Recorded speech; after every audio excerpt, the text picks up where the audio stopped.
A continuación, Noticiero Telesucesos. Clasificación A. Apto para todo público. Un noticiero pensado para usted porque se lo merece.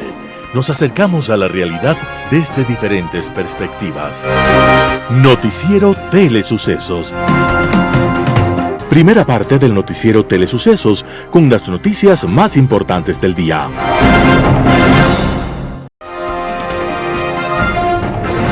Un día como hoy. Era un niño que pertenecía a 13 generaciones consecutivas de músicos, y en él habría de reunirse todo el talento, toda la capacidad artística para convertir al pentagrama en algo perfecto. Dicen los expertos que las obras de este artista son las catedrales de la música, que son tan perfectas como una fórmula matemática, en la que no falta ni sobra una sola nota. Se llamaba Juan Sebastián Bach. Cuando niño, su madre murió, y su padre, buscando cómo atender a sus 4 huérfanos, decidió casarse con una viuda que ya tenía otros 3 hijos. La idea era juntar soledades y esfuerzos, pero no todo resultó bien. A los pocos meses el hombre murió, y la viuda de repente se vio dueña de 7 huérfanos. La mujer, desesperada, entregó los niños a Cristóbal Bach, que era el hermano mayor, y que se acababa de casar. Criado por Cristóbal, este se convirtió en su profesor de música. Y pronto aquel niño demostró su talento inconmensurable que habría de convertirlo en un músico con nombre propio en la historia. Bach es un músico portentoso en variedad, cantidad y calidad, y compuso de todo, salvo ópera, y explicaba por qué no lo había hecho. La ópera es el género de la pompa y la vanidad, del gran despliegue, del derroche material y musical que riñe con la humildad. Mi espíritu está alejado de la ópera. Bach había nacido un día como hoy, en Eisenach, Alemania, un 21 de marzo de 1685. Pero Bach pertenece a toda la humanidad y nace y renace todos los días en cada nota de sus composiciones perfectas. Feliz cumpleaños, Juan Sebastián Bach, maestro de maestros. Las principales noticias del día. Titulares. CNE cambia la fecha de inicio de la campaña para la segunda vuelta electoral en Ecuador. Militarización para sistema de agua Papayacta pide municipio de Quito. En el caso Encuentro, Leonardo Cortázar fue detenido en Panamá. En política internacional, de la A a la B. Los editoriales serán de Roberto Aguilar. Hay que agarrar lo que hay. Ramiro Ruiz, el campo petrolero Sacha. Noticias del día. CNE cambia la fecha del inicio de la campaña para la segunda vuelta electoral en Ecuador. La campaña electoral de la segunda vuelta de las elecciones generales 2025 se adelantó un día. Esta modificación del calendario fue aprobada en la noche del miércoles 19 de marzo por el Pleno del Consejo Nacional Electoral. De acuerdo con el calendario original, la campaña electoral iniciaba el lunes 24 de marzo. Sin embargo, esta ahora iniciará el domingo 23 de marzo, el mismo día del debate presidencial obligatorio entre Daniel Noboa y Luisa González. Este cambio se efectúa para que la ciudadanía tenga más tiempo para conocer las propuestas de los candidatos, aseguró el CNE. Esta propuesta fue remitida por la Coordinación Nacional Técnica de Procesos Electorales. La iniciativa, según se refirió el organismo, no altera la prueba técnica del simulacro ni el día establecido para la celebración de las elecciones. Lo que tampoco se modificó fue la fecha de término de la campaña electoral. Esta se mantiene hasta el jueves 10 de abril, 3 días antes de que los electores deban ir a las urnas el domingo 13 de abril. Además, en cumplimiento de recomendaciones de observadores electorales y análisis técnicos, el Consejo Nacional Electoral dispuso equiparar el número de funcionarios operativos con los de la primera vuelta. Dicha medida busca mejorar la capacitación de los miembros de las juntas receptoras del voto y coordinadores de recinto y mesa, indicó el organismo. Por último, en su sesión del Pleno, el Consejo Nacional Electoral aprobó el límite de gasto electoral para los 2 candidatos presidenciales para la segunda vuelta, el cual quedó fijado en un 2.1 millones de dólares. Militarización para el sistema de agua Papayacta pide el municipio de Quito. El municipio de Quito respondió a las declaraciones de la ministra de Energía Inés Manzano sobre la rotura de una tubería del Sote que provocó el grave derrame de petróleo en Esmeraldas. Manzano reconoció que manejaban el hecho como consecuencia de un deslizamiento de tierra, pero tras las investigaciones del caso y basados en un informe del Centro de Inteligencia Estratégica que determina que esto es algo provocado, es un sabotaje. En relación a aquello, la ministra de Energía acotó que estas acciones premeditadas podrían afectar a las principales fuentes de agua en Quito. Esto porque se presume que existirían ataques al Sote en el sector de Papayacta, provincia de Napo, y que constituye una fuente de agua potable para la capital. Ante lo denunciado por la ministra Manzano, el municipio de Quito indicó que solicitó la intervención del Ministerio de Defensa y la Fiscalía General del Estado. En primer lugar, se busca la militarización de las instalaciones del sistema Papayacta integrado con el fin de asegurar su funcionamiento y la provisión segura de agua potable en la ciudad. Ante las declaraciones de Manzano, según el Cabildo quiteño, el alcalde Pavel Muñoz solicitó a la Procuraduría del municipio que presente una notitia criminis que en la Fiscalía General del Estado para que investigue la alerta generada por la funcionaria. Por otro lado, el Cabildo aseguró que no se ha identificado ningún tipo de riesgo de contaminación en Papayacta. Sin embargo, se ha desplegado un contingente técnico y humano para monitorear las zonas. Caso Encuentro. Leonardo Cortázar fue detenido en Panamá. El empresario Leonardo Cortázar, uno de los 7 procesados por el caso Encuentro por el delito de delincuencia organizada, junto con Danilo Carrera, cuñado del expresidente Guillermo Lasso, y Hernán Luque Lecaro, expresidente de la empresa pública Coordinadora de Empresas Públicas, fue detenido en Panamá este jueves 20 de marzo. Cortázar era visto como prófugo de la justicia, pues mantenía una orden de prisión preventiva que no fue cumplida. En esta causa, la etapa de juzgamiento estaba suspendida para él. Para Hernán Luque Lecaro, quien está detenido en Argentina con un proceso de extradición vigente, para Gabriel Mazú, quien fue traído hace pocos meses a Ecuador, y para 2 empresarias que habrían sido supuestamente beneficiarias de contratos en el sector eléctrico. El pasado 20 de noviembre fueron sentenciados como autores directos del delito de delincuencia organizada Danilo Carrera, cuñado del expresidente Lasso, y Antonio Clemente Casamor, la exgerente general de la Corporación Nacional de Electricidad. Carrera recibió una pena de 10 años de cárcel al ser ubicado como líder, y Casa fue condenado como cómplice a una pena agravada de 9 años y 4 meses de prisión, pues se le tomó en cuenta el haber sido funcionario público en el momento de cometer los actos de corrupción. Desde la Fiscalía se señaló que en el caso Encuentro existió una red de corrupción que tenía como objetivo obtener réditos económicos de empresas públicas. Entrevista del día. En Radio Sucesos estuvo Alex Benalcázar, director del Medio Ambiente del municipio de Esmeraldas, y habla acerca del derrame de petróleo que se produjo en Esmeraldas. Escuchemos lo que dice. Tal como usted lo manifiesta, el 13 de marzo quedará escrito en la historia del país y de Esmeraldas con letras mayúsculas como el peor desastre ambiental ocurrido en la provincia y en el cantón, afectando directamente alrededor de 360.000 familias, dejando sin actividades económicas su fuente de ingresos a pescadores, a agricultores, al comerciante, al vendedor de alimentos que necesitaba del líquido vital, el cual fue prohibido debido al derrame ocurrido por parte del Sote. Recordemos que en el Sote transitan al día alrededor de 360.000 barriles y el incidente fue reportado más o menos 5 de la tarde y tardó alrededor de, pueden explicar los funcionarios de Petroecuador, media hora. Calculemos que por hora transitan alrededor de 30.000 barriles. Hasta que se cerró fue media hora, mientras se transcurría todo el hidrocarburo que estaba dentro del oleoducto, porque no es solamente que se cerró y dejó de salir hidrocarburo. Y esto fue afectando directamente a esteros como el estero del río Caple, que ya no va a poder ser recuperado porque fue afectado directamente.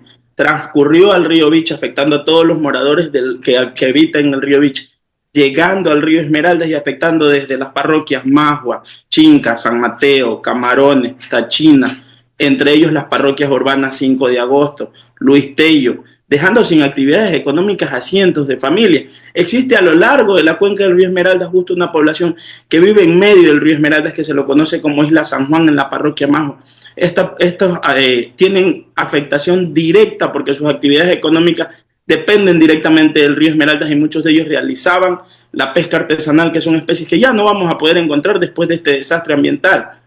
Y para nosotros como Dirección de Medio Ambiente es preocupante las magnitudes de esto porque el silencio del Ministerio del Ambiente ha venido siendo cómplice en cada uno de estos derrames, porque no es primera vez que ocurre, no es como dice la ministra que fue sabotaje, ya se conocía que habían fallas durante el kilómetro conocido como el kilómetro 429 hasta el kilómetro 463 de Sote, porque siempre han ocurrido este tipo de desastres en este sitio, ya sea por deslizamientos, por presión de la tubería, por falta de mantenimiento. Lo que ocurrió aquí no es simplemente un desastre ambiental, es negligencia pura y es un atentado contra los esmeraldeños, porque dentro de las medidas para poder mitigar los impactos, no se establecieron más barreras de contención, simplemente se establecieron barreras de contención hasta Viche. No programaron que les iba a llegar al río Esmeraldas y el COE cantonal del municipio de Esmeraldas se los advirtió que iba a afectar a la planta de agua potable, advirtió que iba a afectar a 3 cantones adicionales al cantón Chinindé, que es el principal cantón afectado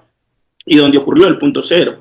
Hoy en día en Esmeraldas, al 5.º día de esta emergencia, nos encontramos sin agua para poder abastecer a la población.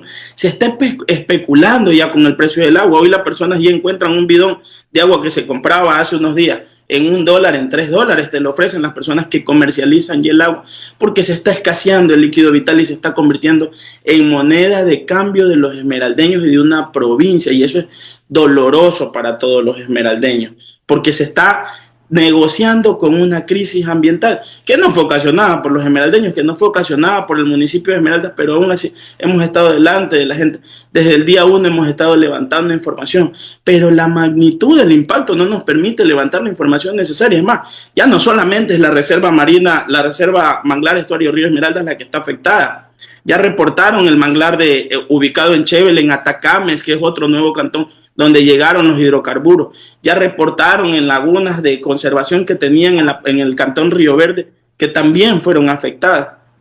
Y para nuestra sorpresa, a la fecha, hoy al 6.º día de este incidente, Petroecuador no ha presentado al Ministerio del Ambiente el plan emergente, que lo dice el Código Orgánico del Ambiente y lo establece en su artículo 507, que el operador, en caso de ocurrir un daño o una emergencia no contemplada dentro de su plan de manejo, en el plazo de 48 horas debe presentar un plan emergente. Para mí como ambientalista, y creo que para todos los ambientalistas, esto sería un plan macro debido al impacto que tiene este evento, y la construcción no va a contemplar todos los aspectos. Estará contemplando todo lo que tiene que ver con el estero Caple, contempla la rehabilitación del río Viche, contempla la rehabilitación del río Esmeraldas. Hablamos de kilómetros arriba, más de 30, 40 kilómetros arriba del río Esmeraldas, hasta la desembocadura. Contempla la playa Las Palmas, contempla las playas de Camarones, contempla las playas de Río Verde, contempla Atacames. Para nosotros esto es un desastre sin precedentes que no solamente está afectando a corto plazo a los esmeraldeños, sino también va a afectar en la economía a largo plazo. ¿Qué va a pasar con estas familias que subsisten de esta actividad? ¿Qué va a pasar con las familias que desarrollan actividades agropecuarias a lo largo de la cuenca del río Esmeraldas? Están siendo consideradas dentro del plan que va a presentar Petroecuador, van a ser compensadas, se va a garantizar el lucro cesante de estas familias que hoy no tienen un ingreso y no tienen alimentos para poder alimentar a su familia. Es doloroso lo que ocurre en el cantón Esmeraldas, y es más doloroso cómo tratan de maquillar un impacto ambiental, un daño, un crimen cometido contra el ambiente. Esto es un atentado contra la salud de los esmeraldeños y el gobierno no lo está tratando como debe de ser. Alberto Acosta Borneo, analista económico en los estudios de Radio Sucesos, habló de los riesgos de considerar una moneda paralela. Vamos con la nota. La propuesta del correísmo es el equivalente a ponerle agua a la leche. Es decir, es un engaño. Cuando uno le pone agua a la leche, aumenta el volumen, pero ya no es leche pura. Lo mismo sucede con la moneda. Cuando el correísmo dice yo voy a cogerme el dinero de la Reserva Internacional, realmente el mecanismo funciona a través de la expansión del balance del Banco Central, que no es otra cosa que una manipulación monetaria, aumentar la cantidad de dinero artificialmente. Pero claro, el Ecuador no puede emitir dólares, son ecuadólares, es leche con agua. Esto funciona mientras la gente no se da cuenta del engaño. Cuando la gente se da cuenta del engaño, dice ya no quiero esa leche porque está adulterada. Lo mismo sucede monetariamente. Inicialmente puede el gobierno engañar a la población emitiendo dinero del aire, pero esto genera graves desequilibrios económicos, problemas de balanza de pagos, porque como la economía en un primer momento se reactiva, se requiere más insumos, más bienes de capital para poder producir, para elevar la producción, y eso se obtiene importando. Comienza el país a perder dólares, porque los únicos que se pueden usar para pagar en el exterior son dólares verdaderos. Lo mismo sucede con los retiros de efectivo. Solamente para retirar en efectivo solo se puede utilizar dólares verdaderos, no se puede retirar ecuadólares al efectivo porque no tienen una forma física. Entonces el Banco Central empieza a perder reservas y en un caso extremo el Banco Central puede entrar en una crisis de iliquidez que se contagia inmediatamente a todo el sistema financiero. Se produce una quiebra bancaria, un feriado bancario y una desdolarización forzada. Este es el riesgo al que estamos abocados con esta política. Por eso es que esta política es tan peligrosa, es jugar con fuego. Y el que juegue con fuego se puede quemar. Y el que se quema no van a ser los políticos, porque ellos no nos deben importar. Nos vamos a ser nosotros, nuestro dinero, nuestros ahorros.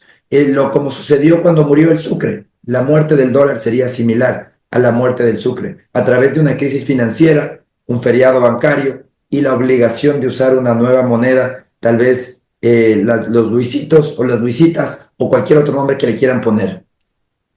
Es grave, lo están advirtiendo los expertos, no lo decimos nosotros, y vale la pena tomarlo en cuenta para ver qué es lo que estamos eligiendo, qué futuro queremos para nuestro país. Alberto Acosta, bueno, en su cuenta de X es muy activo y ha estado sacando extractos de las voces del correísmo que, por ejemplo, Diego Borja, candidato vicepresidencial, que explica cómo piensa gastarse las reservas internacionales. Lo que ha dicho Alberto Acosta significa emitir ecuadólares. Vamos a leer esa parte que está sacando Alberto Acosta en su cuenta de X para explicar a nuestros amigos oyentes las intenciones reales que tiene la RC. Por ejemplo, dice Diego Borja, candidato vicepresidencial con Luisa González: no es cierto que el Ecuador no tiene plata, hay dinero, lo tiene en varias partes como en las reservas internacionales, en los impuestos y en el petróleo. ¿Qué vamos a hacer nosotros? Usar ese dinero que sí existe para financiar estos proyectos para la gente. Alberto Acosta, explíquenos qué dinero, cuál es el dinero que está en las reservas internacionales, a quién pertenece ese dinero y qué pasa si ese dinero se lo toma. Bueno, primero es alrededor de 8.000 millones de dólares de la Reserva Internacional, de los cuales 7.000 son reservas bancarias. Es decir, cuando todos nosotros, cualquiera, deposita 20 dólares de una cooperativa en un banco, por ley, una parte de ese dinero se va al Banco Central. Eso es lo que se llama el encaje. Entonces, todos los depósitos en cooperativas y en bancos van una parte al Banco Central. Y ese es el dinero que ahora el correísmo dice, ese es un dinero ocioso. Ha habido un lugar donde la plata está botada, donde ni siquiera tiene rendimiento y nadie la necesita. Bueno, la realidad es que ese dinero tiene un dueño, los depositantes. Y el día que se gasten ese dinero el correísmo, lo que va a suceder en la práctica es que los ciudadanos, cuando quieran pedir de regreso su dinero, sus depósitos, la cooperativa o el banco tendrá que decirle, ¿sabe qué? Alguien ya se adelantó. El gobierno utilizó ese dinero porque era un dinero ocioso, que no estaba haciendo nada, que nadie lo quería, así que se lo gastó, no le puedo devolver. ¿Qué pasa cuando el depositante quiera sus ahorritos? ¿Qué pasa cuando vaya al banco y quiera sacar su plata? Exactamente, y cuando le digan, ¿sabe qué? No puedo devolverle todo. Se produce una corrida bancaria de gran magnitud y una crisis financiera solo similar o tal vez mucho mayor que la del 99. Entonces, estamos jugando con fuego. No podemos aceptar que se manipule monetariamente y que se ponga en riesgo así una de las medidas económicas más importantes que ha adoptado el Ecuador. En Impacto Informativo, Pamela Troya, activista política, habla acerca del caso Ligados. Escuchemos lo que opina.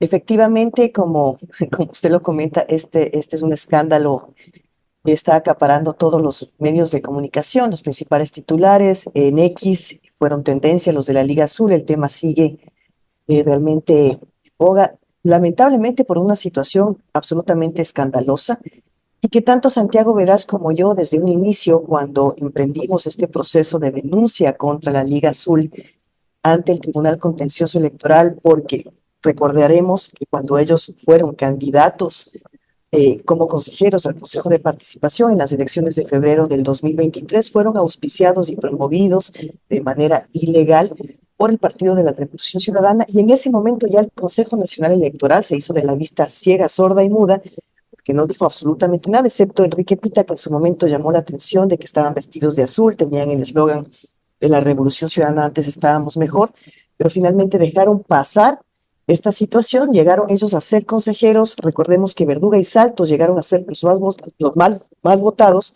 porque tuvieron la casilla 5. Coincidencialmente les tocó la casilla 5 en el sorteo, que además tiene relación con el 5 de la Revolución Ciudadana, es decir, desde sus inicios, el proceso estaba viciado de que ellos lleguen al Consejo.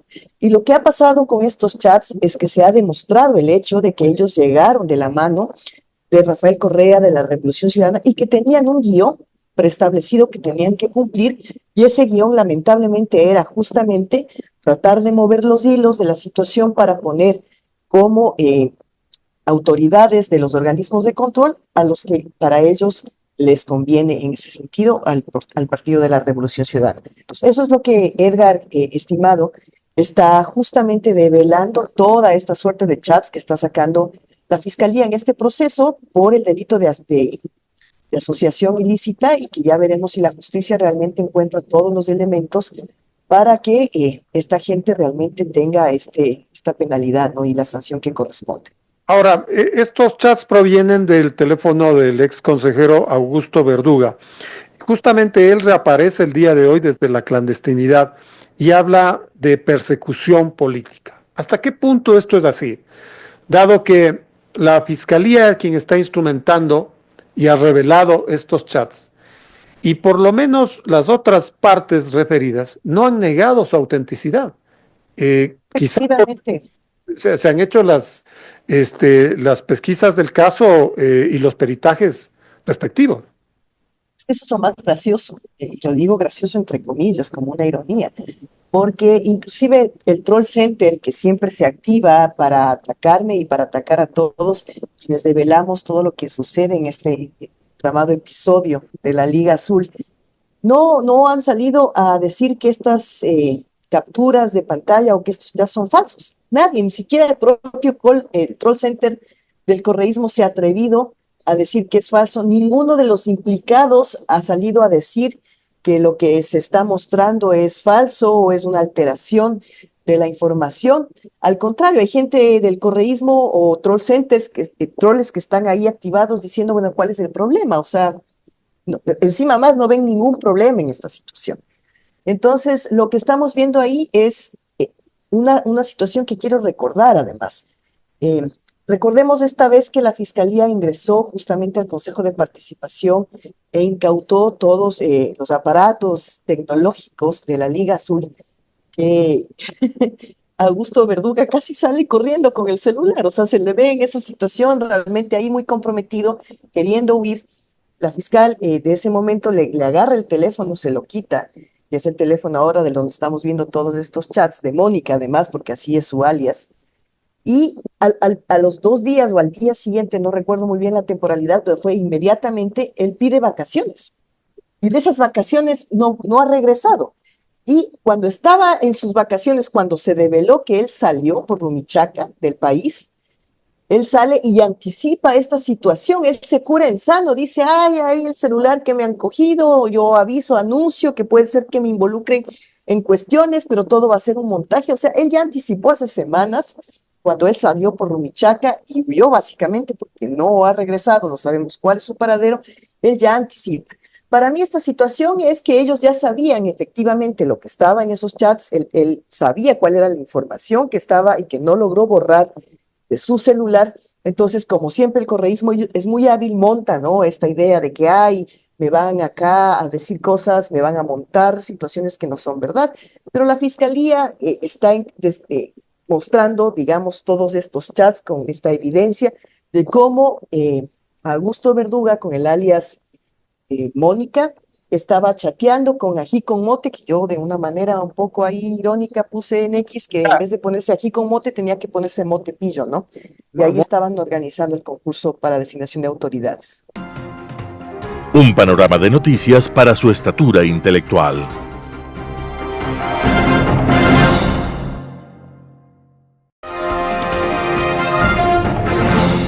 Global Hoy con Alan Carney. De la A a la B.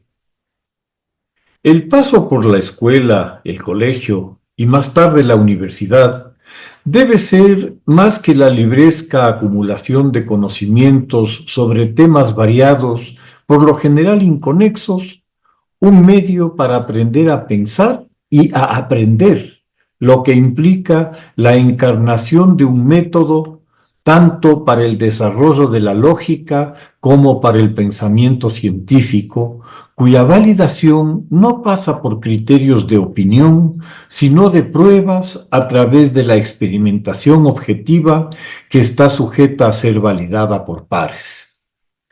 Ese fue el camino difícil y espinoso que transitó el pensamiento europeo que emergió después del Renacimiento, desde las ruinas de 1000 años de pensamiento religioso y mágico, al imponerse el cristianismo en la fase final del Imperio Romano Occidental y en el Imperio Romano de Oriente, que sobreviviría hasta 1453.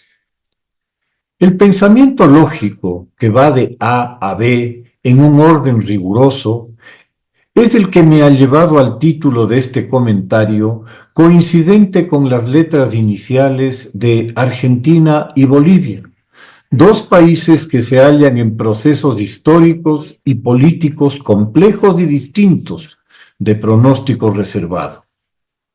La coincidencia radica en que los dos atraviesan una crisis económica honda, cuya solución no está a la vista todavía, y un nivel de polarización política y social agudo.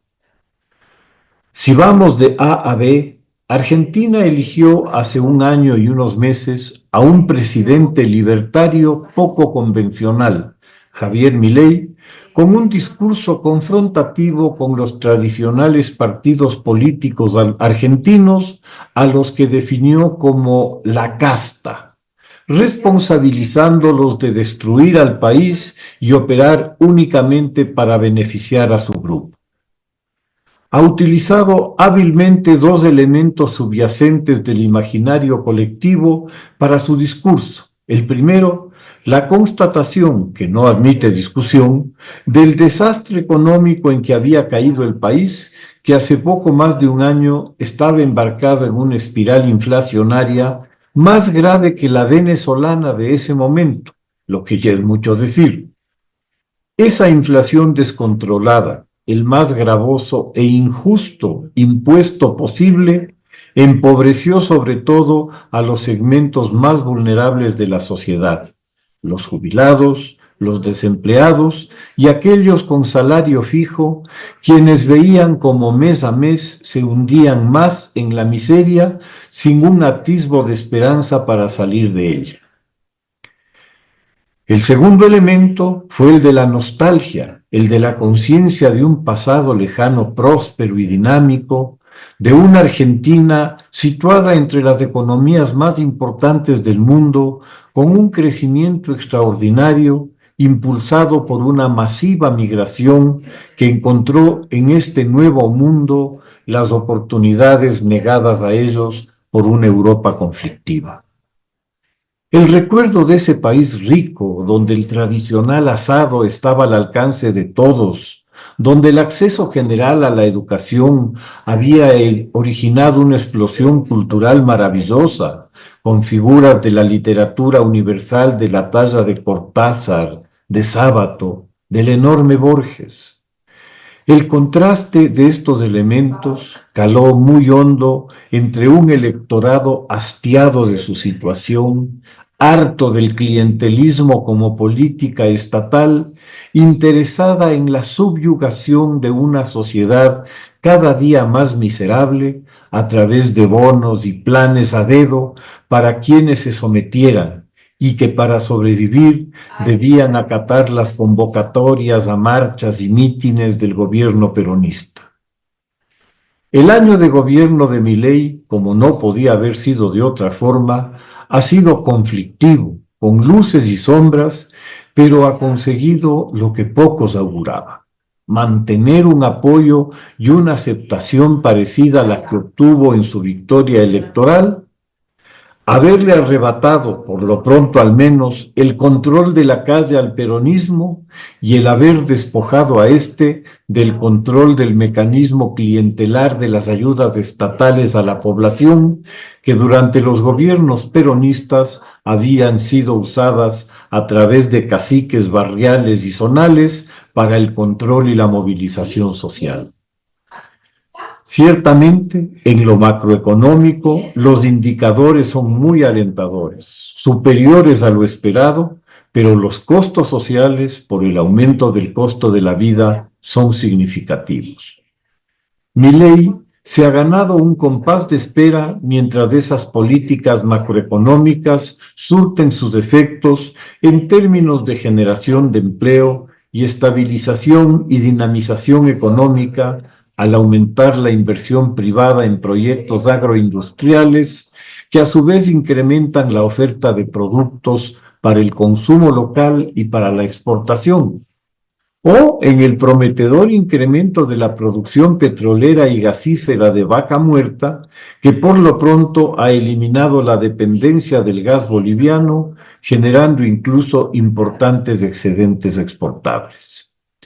Pero ese compás de espera tiene una fecha de vencimiento en la elección legislativa de medio periodo que reflejará la percepción de la población de su actual estado, pero sobre todo de las perspectivas futuras.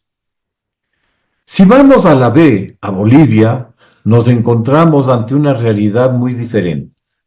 Dentro de esta, el fracturado partido gobernante, el MAS, el presidente Arce y su contendor a lo interno, el expresidente Morales, así como parte de la oposición, serían eso que Milei ha llamado la casta.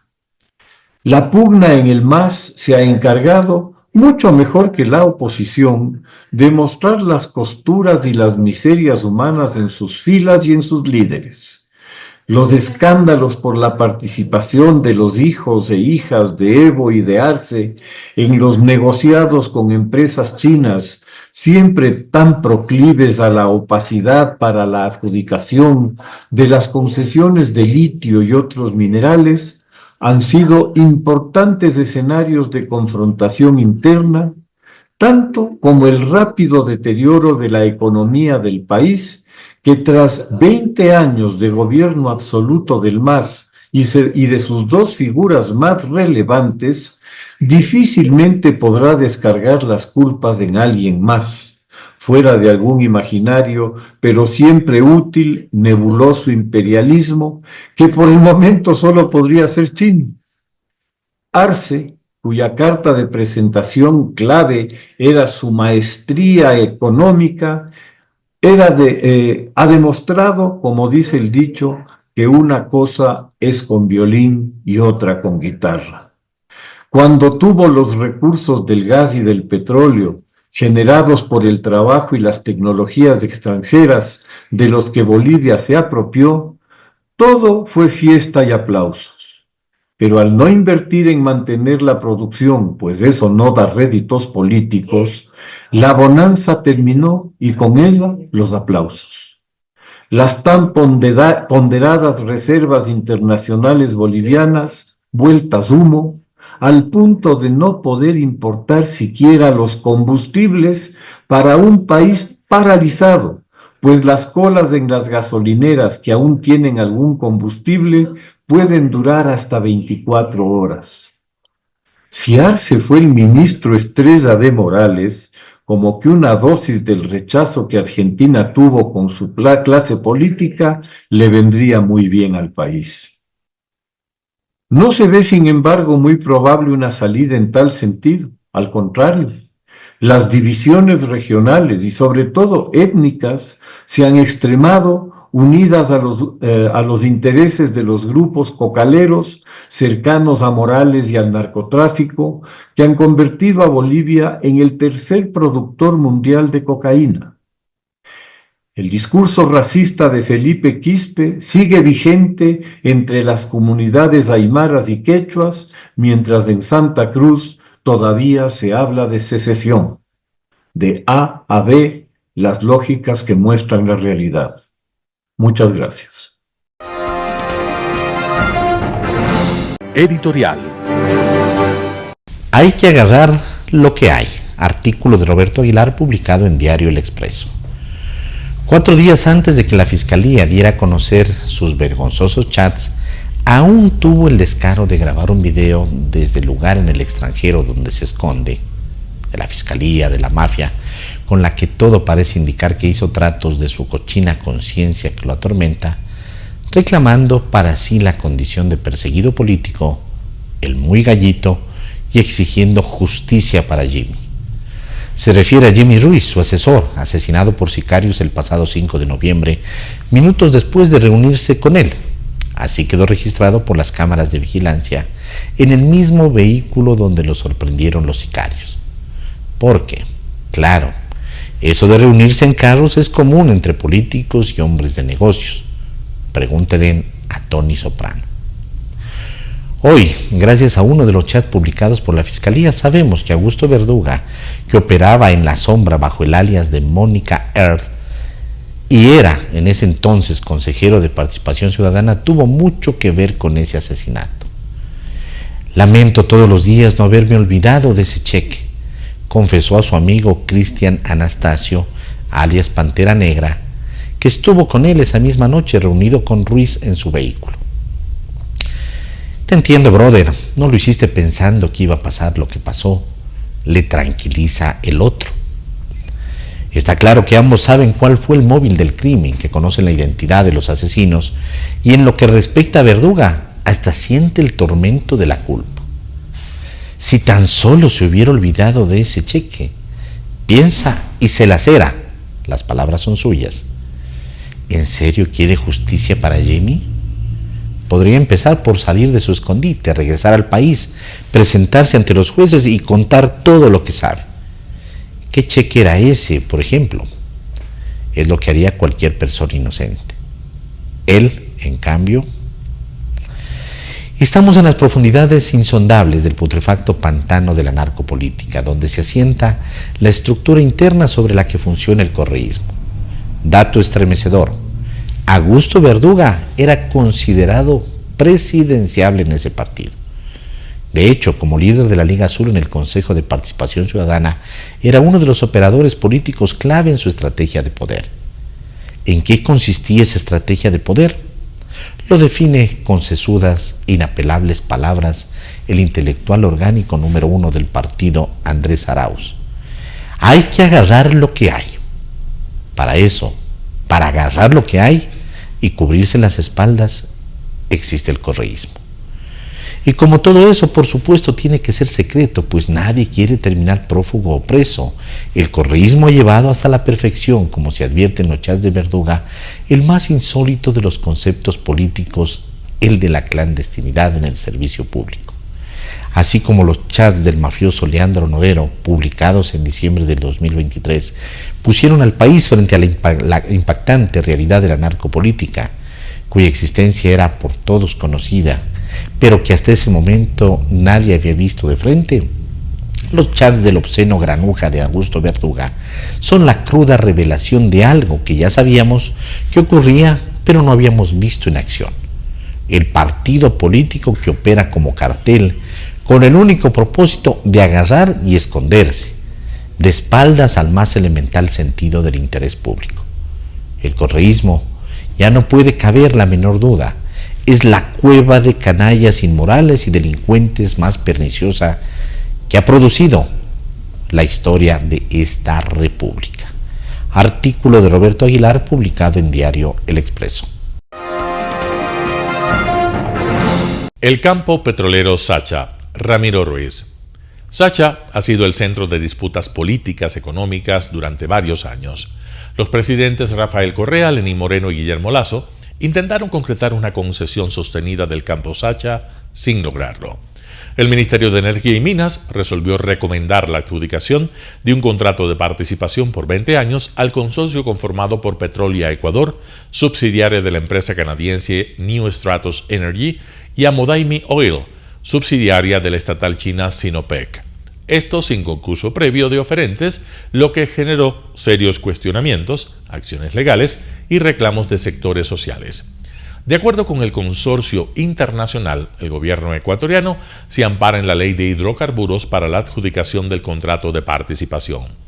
El mandatario Daniel Noboa, en plena campaña electoral y a pocas semanas de las elecciones, concretó su esfuerzo en sacar una concesión definitiva de este yacimiento. Esta licencia es inaplazable por las necesidades financieras del país. El campo petrolero concesionado al consorcio petrolero debía depositar una prima por $1.500 millones a favor del Estado. El plazo del pago no se cumplió. La operación del Campo Sacha proyecta la recuperación de 372 millones de barriles de petróleo en los próximos 20 años, un incremento de la producción de 75.000 a más de 100.000 barriles diarios en 3 años. Además, un retorno de 6.314 millones de dólares, incluyendo la prima de entrada. La renta o beneficio petrolero del Estado es de un 82%, una asistencia de más de 5.000 millones a la economía nacional. Esto según el Ministerio de Energía. Se agrandó la lucha que defiende los intereses de los trabajadores, técnicos y funcionarios. El Frente de Defensa Petrolero y la Asociación Nacional de Trabajadores de Empresas de Energía y Petróleo presentaron un pedido de medidas cautelares y una acción de incumplimiento ante la Corte Constitucional en contra del proceso para concesionar el Campo Sacha. Las dos agrupaciones sostienen que las ganancias podrían ser mayores si la estatal Petroecuador administra el Campo Sacha. Vale la pena tener presente la corrupción en Petroecuador. Ha sido investigada en varios procesos judiciales penales. Entre los delitos se encuentran cohecho, enriquecimiento ilícito, lavado de activos, tráfico de influencias y falsificación de documentos. Petroecuador está demasiado corrupta. Es un Estado dentro del Estado. El gerente de Petroecuador tiene capacidad de firmar contratos por hasta $100 millones. Hay muchos intereses que no quieren que se acabe este tipo de privilegios, ni que haya supervisión al directorio, explicó el exministro Santos Albite. La presidenta de la Asamblea, Viviana Veloz, aumentó el griterío contra la contratación a empresas privadas. Es parte de las condiciones del Fondo Monetario Internacional para la entrega de préstamos al Ecuador. El programa de ajuste ha planteado reducir el tamaño del sector público, la flexibilización laboral, la eliminación de los subsidios a los combustibles, la privatización de las empresas públicas, la concesión o privatización de la operación de los campos petroleros a empresas transnacionales. A Noboa y a sus amigos les estorba lo público. Quieren, a como de lugar, entregar la administración de las empresas del Estado y los recursos naturales al sector privado, con el cuento de siempre. Los privados son capaces y tienen dinero para invertir. Fin de la cita de Viviana Veloz. José Lo Andrade, economista de PhD en Ciencias Sociales y Jurídicas, director además ejecutivo del Instituto Ecuatoriano de Economía Política, rompe esos conceptos que tienen enfrascado al Ecuador en el estatismo petrolero. Él dice: es necesario liberalizar al sector petrolero, permitiendo que sean las empresas privadas las que determinen la forma en la que debe ser manejado el sector. Hay que eliminar las restricciones legales y regulatorias que impiden la participación del sector privado. Se trata de mejorar la calidad de vida de los ecuatorianos y no seguir atado a una forma arcaica, ideológica, ineficiente y corrupta de hacer las cosas. La corrupción en el sector petrolero le ha quitado posibilidades de desarrollo y de crecimiento al Ecuador en sectores sensibles como educación, nutrición, turismo, agricultura, salud, industria, entre otros. Ningún cambio será efectivo si no se toma en cuenta que gran parte de los problemas del sector petrolero radican en la información reservada, la gestión corrupta y la impunidad. Dios nos libre del pensamiento y las intenciones perniciosas del socialismo del siglo XXI. Ramiro Ruiz. Noticias internacionales. Trump elogia la magnífica llamada con Zelensky y señala que están muy bien encaminados. El presidente de Estados Unidos, Donald Trump, y el de Ucrania, Volodymyr Zelensky, afirman que mantuvieron una constructiva conversación telefónica este miércoles para avanzar hacia un alto el fuego entre Kiev y Moscú. La Casa Blanca sugirió que podría tomar el control de las centrales eléctricas ucranianas para garantizar su seguridad. En una publicación en las redes sociales, Trump indicó que su llamada con Zelensky fue para alinear tanto a Rusia como a Ucrania en términos de sus peticiones y necesidades. La calificó de magnífica y señaló que estaban muy bien encaminados. El martes, Donald Trump mantuvo conversaciones similares con el presidente ruso Vladimir Putin, en las que éste accedió a no atacar las infraestructuras energéticas de Ucrania, pero se negó a respaldar un alto el fuego completo de 30 días. La llamada telefónica supone la primera vez que Zelensky y el líder estadounidense hablan desde la encendida disputa que mantuvieron en la Casa Blanca en febrero.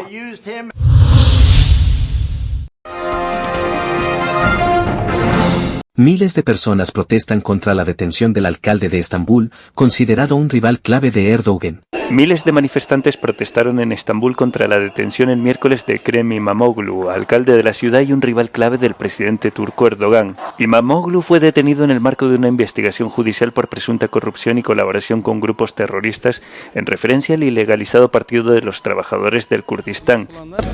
Kesinlikle hukuksuz. Hukuksuz ve temelsiz. Bu demokrasi değil.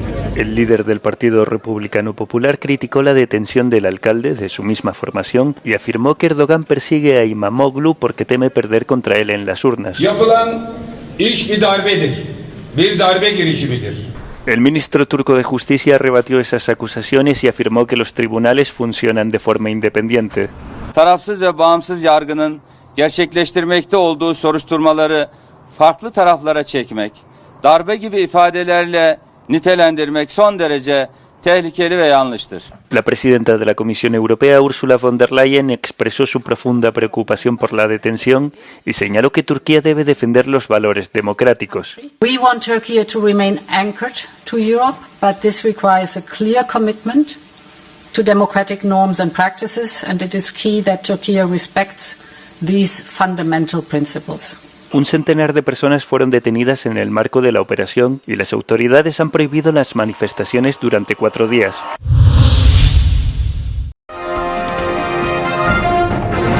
Aeropuerto de Barajas en Madrid. Los empleados denuncian violencia y robo. Es el aeropuerto de Madrid-Barajas. El trasiego diario de viajeros y maletas convive con la presencia de personas sin hogar. Los trabajadores denuncian agresiones. Se ha reforzado la seguridad, pero es difícil hacer frente a esta situación. Desde el principal sindicato de trabajadores de este aeropuerto lo denuncian. Delincuencia, robos, una cosa va llevando a la otra, incluso prostitución, cometen agresiones, insultos, amenazas a empleados y usuarios del aeropuerto. No todas las personas lo hacen, son personas concretas que se enfrentan al personal de limpieza. Hace unas semanas a una limpiadora la escupieron en la cara y la tiraron caca, pero obviamente a estas personas que están sin hogar o en circunstancias de vulnerabilidad hay que ayudarles. Volvemos al aeropuerto por la noche. A las 10 es cuando empiezan a venir las primeras personas sin hogar que pasan el día fuera. Enseguida se instalan en las zonas con un menor tránsito de viajeros. En tiendas como esta han presentado denuncias por robos e intentos de agresión. José Miguel trabaja aquí y tiene miedo. Me han robado, se han puesto denuncias y no se van. Es un hecho que todos los días van a intentar robar. Siempre vengo pensando en eso y pensando en que me puede pasar algo. Daniel es una de las personas que pernoctan aquí cada día, no tiene dónde dormir. Llega en metro después de que le hayan pagado 20 euros por una jornada de trabajo irregular en Madrid. Lo enviará a Colombia, su país donde vive su hijo. Asegura que no todos son violentos y que muchos solo quieren trabajar. No consumo droga, no fumo cigarrillos. Trabajé con un colombiano 1 mes y medio en construcción y no me pagó. Ahí pienso mandarle dinero a mi hijo, que es mi motor, que yo vine a buscar un mejor mañana para él y me hace falta.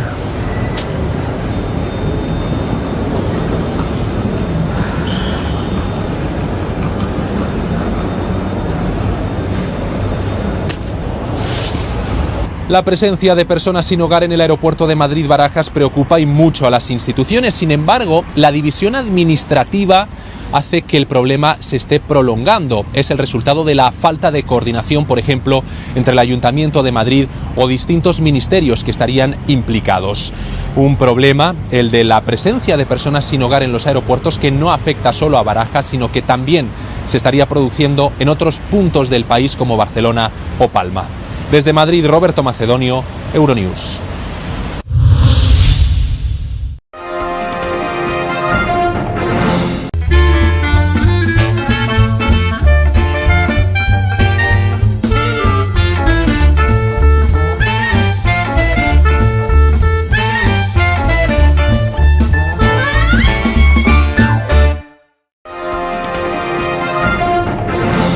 Telesucesos Sports. Deportes, deportes, deportes. Todas las tardes, 4 horas de lunes a miércoles, de 14 a 17 horas. Los jueves y viernes, 6 horas, de 12 a 20 horas. Desde Arena Telesucesos. Transmisiones en vivo, siempre Ecuavolley y luego Deportes para recordar. Todas las tardes, deportes en Telesucesos Sports, bajo la dirección del arquitecto David López. La visión objetiva de quien vive el deporte. Sucesos deportivos, visión de un equipo de opinión joven de comunicadores. Telesucesos, llegamos con nuestra señal a los sectores populares de nuestra ciudad. Quienes no tienen televisión por suscripción atenderán nuestra señal sin costo en Canal 29 UHF Telesucesos. Siempre ecuatorianos, resaltamos nuestra identidad. El básquet, esgrima, tenis de mesa, taekwondo, box y muchos deportes más en Telesucesos Sport, sin costo desde la comodidad de su hogar en Telesucesos Canal 29. Arena Telesucesos es una importante y funcional edificación cubierta dispuesta para la práctica y desarrollo de eventos del Ecuavolley. Si deseas asistir a los encuentros en vivo de Ecuavolley, comunícate con nosotros a los números de teléfono 2021-224 o al 0989-973-725. Ven con tu familia y amigos a vivir la emoción del Ecuavolley. Emoción sin límites los días jueves y viernes desde la comodidad de su hogar. Resaltamos nuestra identidad como ecuatorianos iniciando transmisiones en Telesucesos del Ecuavolley, que representa, luego del fútbol, el deporte más popular de nuestro país y el que practican los ecuatorianos residentes en muchos países del mundo. Nuestra señal será transmitida en directo por televisión abierta en la ciudad de Quito y a través de las redes sociales a todo el país, así que llegará a Estados Unidos, España e Italia, creando a través del Ecuavolley un nexo fraterno entre ecuatorianos y entre los inmigrantes de nuestro país. Anuncie en Telesucesos Sport y llegue con nosotros a lo más importante del deporte popular. Telesucesos, con sus transmisiones, jerarquizará esta práctica deportiva, convocando importantes competencias de Ecuavolley dentro y fuera del Ecuador. Llegando con deportes no atendidos por los medios de comunicación que han concentrado su acción en el fútbol. El tenis, box, golf, racquetball llegarán a su pantalla de televisión en tiempo real a través de Canal 29 UHF, competencias que podrán ser atendidas a través de Facebook, YouTube y vivir los encuentros deportivos en directo y en tiempo real. Esté atento a nuestros horarios especiales de transmisión los fines de semana y feriados. Usted y su familia disfrutarán desde la comodidad de su hogar de las emociones del Ecuavolley, deporte tan nuestro. Somos inéditos y para ello disponemos de un escenario cubierto propio, Arena Telesucesos, desde donde transmitimos nuestros encuentros masculinos y femeninos de este deporte. Simple y gratuito. Llama a nuestros números de contacto 2021-224 o al 0989-973-725 y regístrate como invitado especial para nuestros eventos en vivo. Arena Telesucesos, el escenario cubierto para la práctica del deporte 100% ecuatoriano, el Ecuavolley. Telesucesos es un canal de televisión que incorpora a su programación manifestaciones culturales y deportivas que marcan la identidad de nuestro país. Consideramos que el Ecuavolley es una manifestación deportiva con partida de nacimiento popular y nombre propio ecuatoriano. Arena Telesucesos, funcional espacio cubierto para la práctica y desarrollo del deporte. Arena Telesucesos, el escenario para campeones. Arena Telesucesos atiende deportes de su preferencia: básquetbol, tenis de mesa, esgrima, taekwondo, fútbol sala, box, halterofilia. ¿Cómo llegar? Nuestras instalaciones se encuentran en el norte de la ciudad, en un sector de gran crecimiento y desarrollo urbano al que se accede a través de la vía E35, más conocida como la Avenida Panamericana Norte. Desde el centro comercial El Portal, a 2 kilómetros a la derecha, se encuentra la calle García Moreno, antiguo camino a Llano Grande, una arteria en la que se desarrollan dinámicos comercios.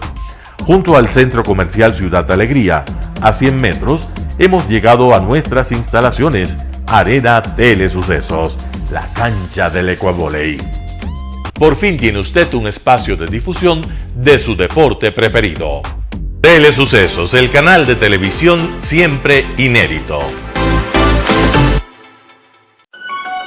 El noticiero Telesucesos es retransmitido de lunes a viernes a las 7 horas por Radio Planeta Sur 106.1 FM de la ciudad de Loja. Noticiero Telesucesos. Las opiniones vertidas en este espacio por la producción y dirección del programa son de exclusiva responsabilidad de sus autores y de quienes intervienen en ellos.